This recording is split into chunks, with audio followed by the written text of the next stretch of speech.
As adversidades climáticas para a safra 2021-22 de soja do Brasil tiraram muito do nosso potencial produtivo e os números para a nossa safra, portanto, têm sido revisados por uma série de instituições, incluindo a ABIOV, Associação Brasileira das Indústrias de Óleos Vegetais. Nessa semana, a ABIOV atualizou seus números e trouxe um corte de 4,2 milhões de toneladas na nossa safra de soja para essa temporada e nós precisamos entender, portanto, quais serão os impactos dessa perda que pode ser ainda mais agressiva para o processamento, industrialização, esmagamento de soja aqui no país, que tinha potencial muito forte para essa temporada. Para nos explicar, nos detalhar e nos trazer os caminhos aí que o complexo soja pode tomar diante desse novo quadro de oferta e demanda que se desenha, nós convidamos para estar conosco o economista-chefe da ABIOV, o Daniel Furlan, já presente nos fazendo companhia nessa sexta-feira. Daniel, boa tarde, seja bem-vindo, é um prazer ter você novamente conosco aqui no Notícias Agrícolas. Boa tarde, Carla. O prazer é todo meu. Muito obrigado pelo convite. Nós aqui agradecemos o teu tempo dividido conosco. Daniel, de fato, né, o novo número da ABIOV traz esse corte de 4,2 milhões de toneladas, mas eu queria saber de vocês, pode ser que haja um novo corte, uma correção ainda mais profunda?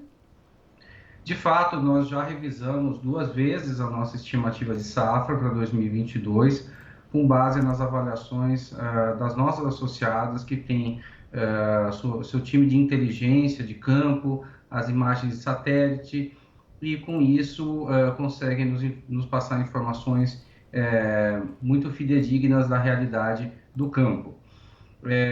Então, nessas 2 avaliações, a ABIOV já cortou cerca de 10 milhões de toneladas em relação à primeira estimativa, mas não descartamos fazer novas avaliações à medida que nós recebemos dos nossos associados novas informações a respeito da concretização de eventuais perdas de soja na região sul, especialmente, Certo. decorrentes aí de problemas climáticos, né? Falta de chuvas, né? Então, sim, é possível que nós façamos então essa revisão, mas ainda não tenho como passar aqui um novo número. Por enquanto, o nosso número é esse que foi divulgado recentemente. Certo. Daniel, mas antes da gente entrar no ar, a gente fazer algumas pontuações que é importante a gente trazer para o nosso público, né? Apesar de nós termos tido essa perda muito agressiva e contando, né, no sul do país, outras regiões trouxeram uma safra boa, uma safra regular, como é o caso do centro-oeste do Brasil, né? Exatamente. A gente viu que a região centro-oeste está tendo um desempenho muito bom, o que mostra que o Brasil ele evolui a cada ano em termos de manejo, em termos de novos cultivares, enfim, todo um conjunto de ações e medidas que proporcionam então que o Brasil ele cresça a cada ano na produtividade. O que aconteceu, né, o que tá se verificando é uma quebra de safra decorrente aí de um atraso nas chuvas bastante severo, então isso realmente prejudicou. Mas olhando pela ótica positiva, pelas regiões que estão tendo um bom desempenho, é como você falou, tem regiões que estão tendo um desempenho muito bom. Daniel, o que eu mais queria entender nesse momento da ABIOV é como que isso impacta, né, uma perda tão agressiva, que pode ser ainda mais severa, impacta nas projeções para o processamento de soja no nosso país. Um novo cenário de oferta e demanda está se desenhando e na oferta é um cenário bem preocupante. Isso muda as nossas perspectivas de exportação e de processamento de soja. Neste momento, a ABIOV já faz reajuste sobre isso também? Essa é uma pergunta muito importante e sim, cada vez que há uma alteração no quadro de safra, isso tem reflexos tanto na exportação quanto no esmagamento em geral.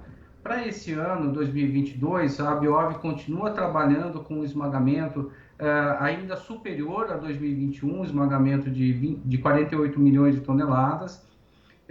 Portanto, pelos dados que nós temos até o momento, o maior ajuste que deve vir aí por conta dessa quebra de safra é na exportação de soja em grão. Nós estamos vendo aí uma perspectiva bastante positiva para a demanda de farelo de soja, de óleo de soja, portanto, isso deve manter o esmagamento em patamares bastante positivos. Agora, dependendo da reavaliação de safra, pode haver algum ajuste também nesse fator. Mas não é a nossa avaliação por hora. A nossa avaliação, por enquanto, é que vai ter soja suficiente aí para o esmagamento, e o esmagamento ele vai conseguir atender todas as necessidades, tanto de farelo quanto de óleo vegetal. Daniel, a gente está num momento onde as margens de esmagamento para as indústrias estão bastante favoráveis. E a gente vê a demanda interna bastante ávida pela soja, enquanto a exportação também precisa cumprir os seus compromissos. Vocês da Biov também identificam essa disputa entre demanda interna e para exportação acontecendo bem mais cedo nessa safra? De fato, isso acontece porque nós estamos vendo que outros países importantes no fornecimento de soja, notadamente a Argentina, o Paraguai, aqui na América do Sul, estão enfrentando problemas semelhantes ao que nós estamos verificando na região sul brasileira. Então, sim, isso gera uma pressão adicional sobre a soja em grão.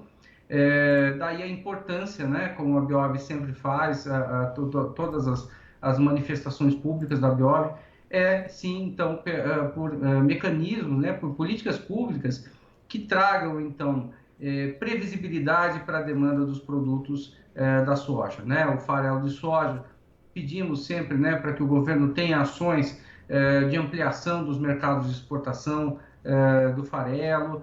No caso do óleo de soja, a importância, né, da retomada da mistura de biodiesel, né? Esse ano deveríamos ter já o B13 e B14, estamos com B10. Ou seja, é nesses momentos que a política pública se faz tão importante, dando, então, para a indústria uma perspectiva bastante favorável e previsível para a venda dos seus produtos.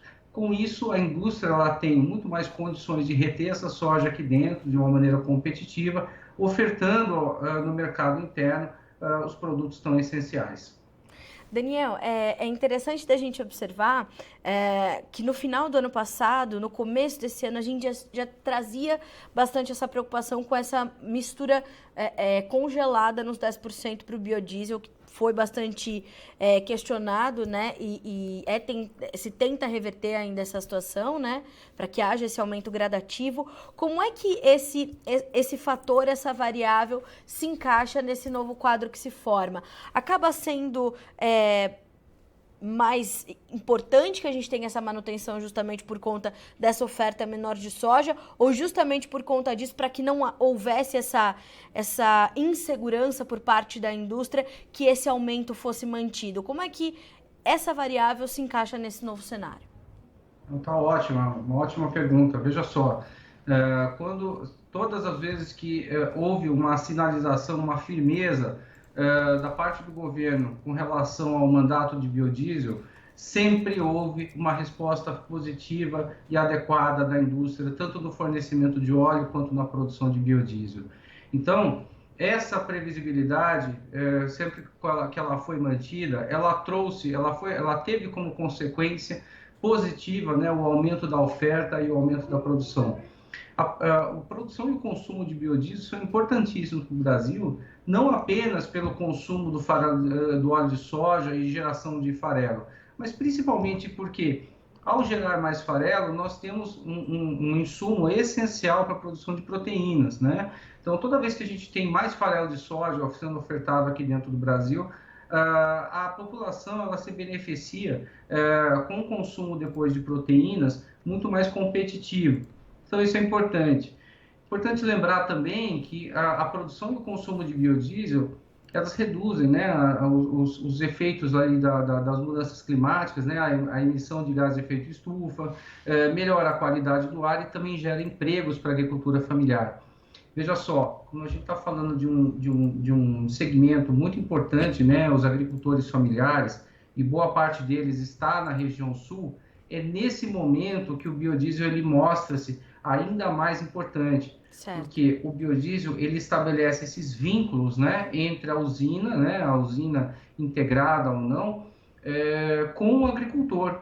Né? Ela promove contratos de aquisição de matérias-primas, também de assistência técnica e extensão rural. Então, num ano de frustração de safra, isso é ainda mais importante.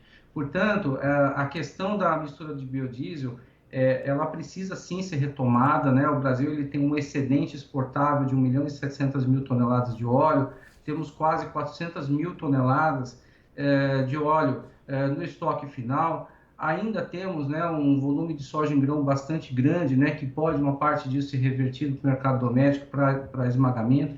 Então, sim, o Brasil ele tem muitas condições de atender uma demanda maior por biodiesel. E a gente tem um cenário onde há uma preocupação muito forte com o que está acontecendo na Argentina. A Argentina perde forte também na sua safra, né, Daniel? E é um concorrente importante quando a gente olha para farelo e para óleo. E os mercados imediatamente reagiram nas bolsas internacionais a essa quebra toda que se vê na Argentina, que também é bastante severa. Isso vai continuar no radar também das nossas indústrias e do nosso potencial no mercado de subprodutos. Com certeza. Infelizmente, né, a Argentina também está sofrendo bastante com a questão climática. É um país importante para o abastecimento de soja no mundo, né? E com essas dificuldades, o mercado, algumas oportunidades acabam surgindo para o Brasil, especialmente na exportação de farelo de soja.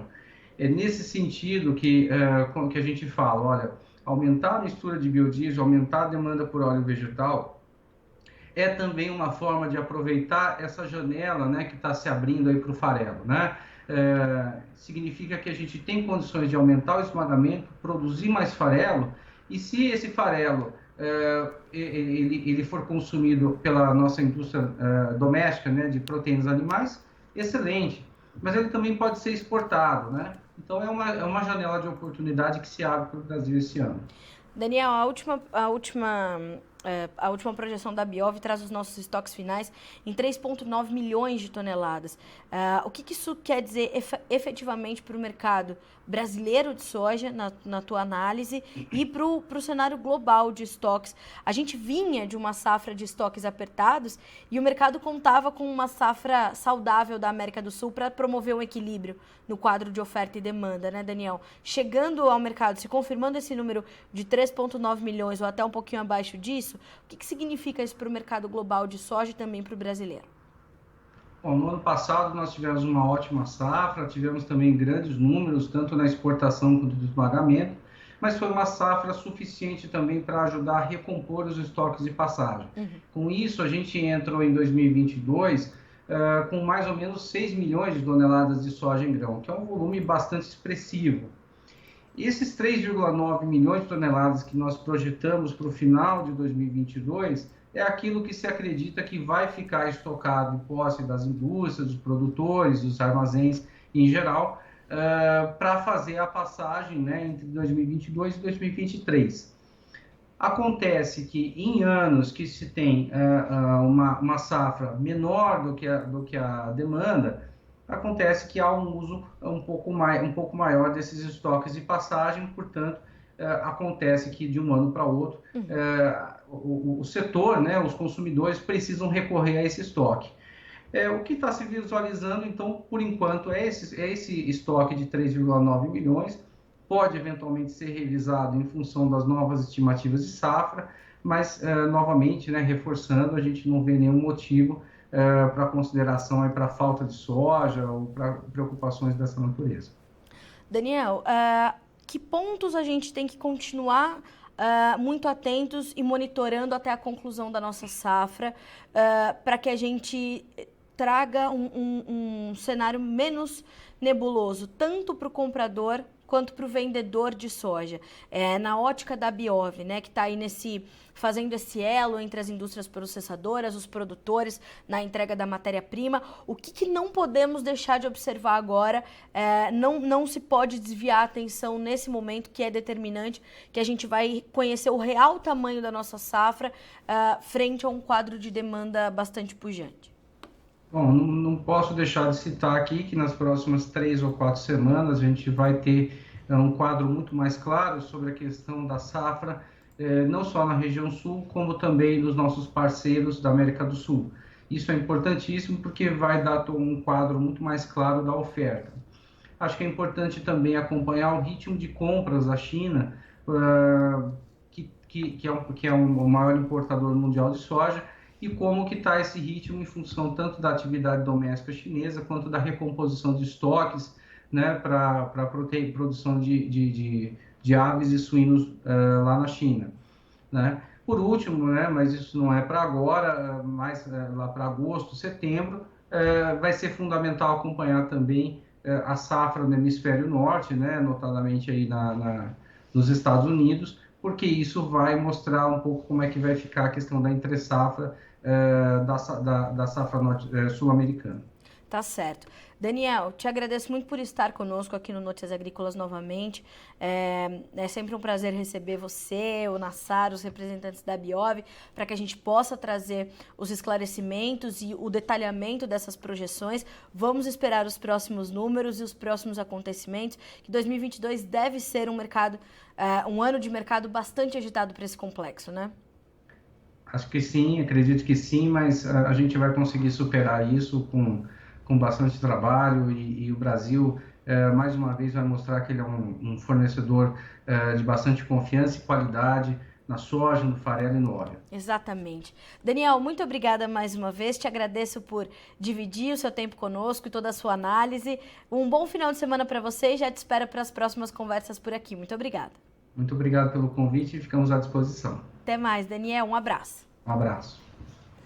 Conosco, Daniel Furlan, economista-chefe da Abiov, Associação Brasileira das Indústrias de Óleos Vegetais. A nova projeção, portanto, da Abiov, que vai ser revisada em 3-4 semanas, é de 135,8 milhões de toneladas, tá? A gente está falando de um esmagamento de 48 milhões e de um estoque final de 3,9 milhões de toneladas. As nossas exportações também foram revisadas para menos, né, naturalmente. Então, nós temos aí uma nova proposta aí da Abiov, deixa eu levantar o número aqui, de 9,1 para 86,9 milhões de toneladas. É um corte expressivo, porque justamente temos uma projeção de esmagamento bastante positiva e o Daniel falou, olha, vamos fazer as entregas, vamos mostrar ao mundo novamente que somos um fornecedor de qualidade, de confiança, de boa soja, vamos dar um jeito em tudo, trabalho, estratégia, vai dar tudo certo.